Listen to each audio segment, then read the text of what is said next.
রাজধানীর উত্তরায় ভয়াবহ বিমান দুর্ঘটনার আগের দিনই ফেসবুকে পোস্ট হয়েছিল এক রহস্যময় সতর্কবার্তা। অ্যানোনিমাস মেইন পেজ নামের একটি ভেরিফাইড পেজ 20 জুলাই পোস্ট করে, একটি স্কুল ভবন ধসে পড়তে যাচ্ছে, বহু শিশু প্রাণ হারাবে, কারণ ভবনের রক্ষণাবেক্ষণে অবহেলা।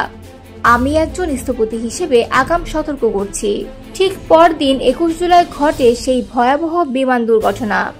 আর দুর্ঘটনার ঠিক পরপরই সেই একই পেজ থেকে পোস্ট দেওয়া হয়, আমরা সবসময় আগেভাগে সতর্ক করি, কিন্তু আমাদের কথা কেউ শোনে না। এখন একের পর এক বিপর্যয় ঘটছে। আমাদের কথা আমলে না নিলে ক্ষতির দায় আপনাকেই নিতে হবে।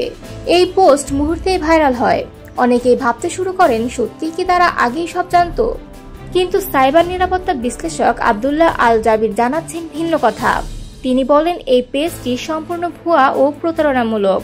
সাধারণ মানুষের মধ্যে আতঙ্ক ছড়ানোই এদের মূল উদ্দেশ্য।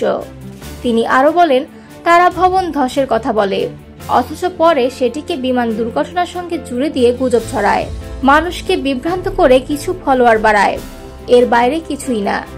তদন্তে দেখা গেছে, অ্যানোনিমাস মেইন পেজ পরিচালিত হয় যুক্তরাষ্ট্র ও নাইজেরিয়া থেকে, আর প্রযুক্তির সহায়তায় ইতিমধ্যেই তাদের আইপি ট্র্যাকও করা হয়েছে। বিশ্লেষক জাবির জানান, এই চক্রটির বেশিরভাগ সদস্য আফ্রিকা থেকে অপারেট করে। তারা নিজেদের পরিচয় কখনো প্রকাশ করে না, আর তাদের আগাম সতর্কবার্তাগুলো নিছক একটি কাকতালীয় ঘটনা। আসলে এগুলো ভিত্তিহীন। এছাড়াও তিনি সাবধান করে বলেছেন, এই ধরনের রহস্যময় পেজের ফাঁদে পা দিয়ে গুজবে কান দেবেন না।